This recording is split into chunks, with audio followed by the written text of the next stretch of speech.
¿Y qué nos tiene preparada la palabra de Dios hoy?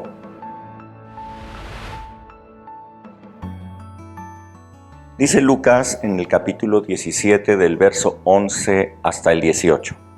Yendo Jesús a Jerusalén, pasaba entre Samaria y Galilea, y al entrar en una aldea, le salieron al encuentro 10 hombres leprosos, los cuales se pararon de lejos, y alzaron la voz diciendo: Jesús, Maestro, ten misericordia de nosotros. Cuando él les vio, les dijo: Id y mostraos a los sacerdotes. Y aconteció que mientras iban, fueron limpiados. Entonces uno de ellos, viendo que había sido sanado, volvió glorificando a Dios a gran voz, y se postró rostro en tierra a sus pies, dándole gracias, y este era samaritano. Respondiendo Jesús le dijo: ¿no eran 10 los leprosos que fueron limpiados? ¿Y los 9 dónde están? No hubo quien volviese y diese gloria a Dios, sino este extranjero. Este evangelio de Lucas nos narra esta historia de los 10 leprosos. Es una historia de fe. Sucede, 10 leprosos le salen al encuentro a Jesús y desde lejos le dan gritos a Jesús para que tuviera misericordia de ellos y los sanara.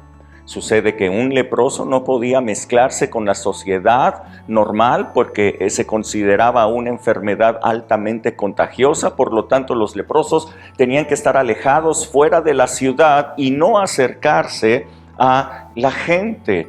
Así es que le gritaron a Jesús desde lejos para que tuviera misericordia de ellos. Y Jesús puso a prueba su fe. Jesús les dijo: vayan con el sacerdote conforme a lo que estaba escrito en la ley de Dios.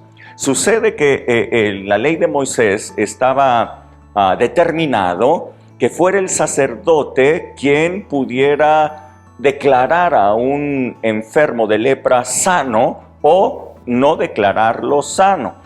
Cuando un enfermo que había tenido lepras consideraba que ya había sanado, entonces debería de ir con el sacerdote llevando la ofrenda correspondiente, y el sacerdote, una vez que lo había examinado y se había corroborado de que la sanidad era completa, entonces lo ungía con un aceite especial, un aceite de limpieza, se le llamaba la unción del leproso, de tal manera que lo declaraba como limpio. Ellos no habían sanado para nada cuando Jesús les dijo: vayan con el sacerdote y muéstrense a él.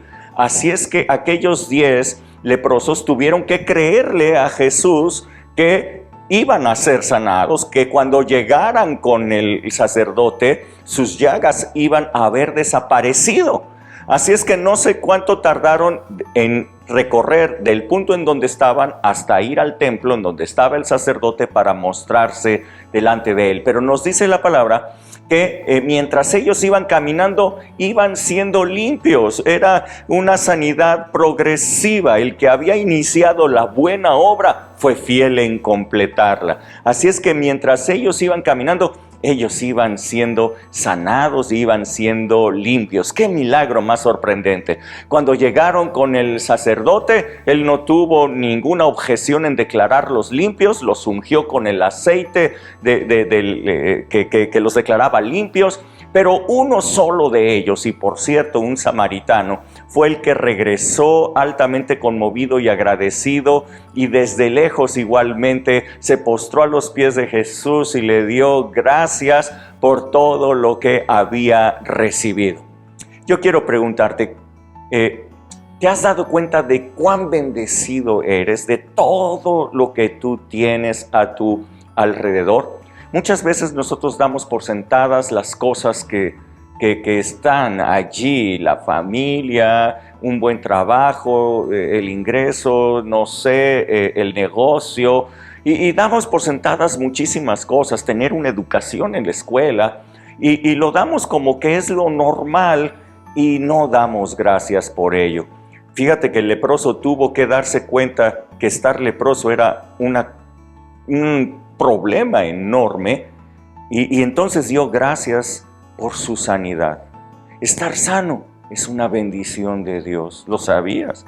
Las personas enfermas agradecerían muchísimo si pudieran ser sanadas. ¿Por qué no le das gracias el día de hoy a Dios por tu salud? ¿Por qué no le das gracias el día de hoy por todas las cosas que tienes y las has dado como por normales, aunque nada de normal tienen? ¿Por qué no le das gracias a Dios? No seas como esos 9 leprosos que fueron sanados y no regresaron con Jesús, sino sé como ese samaritano que regresó y le dio gloria a Dios. Empieza este día agradeciéndole a Dios.